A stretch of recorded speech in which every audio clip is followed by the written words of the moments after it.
Nokia April 2024 33তম match Punjab versus মুম্বাইয়ের মধ্যকার খেলা। টসে জিতে প্রথমে বোলিং করার সিদ্ধান্ত নিয়েছে পাঞ্জাব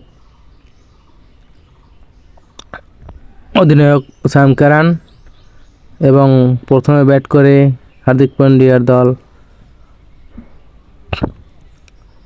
তারা প্রথমে ব্যাট করে 192 রান সংগ্রহ করে 7 উইকেটের বিনিময়ে। সূর্যকুমার যাদব 53 বলে 78 রান করেছেন এবং স্যাম কারান 4 ওভারে 41 রান দিয়ে 2 উইকেট নিয়েছে। সেই রান তাড়া করতে নেমে পাঞ্জাব 183 রানে অল আউট হয়ে যায় এবং এই ম্যাচ 9 রানে মুম্বাই ইন্ডিয়ান্স জিতে যায়। ধন্যবাদ সকলকে।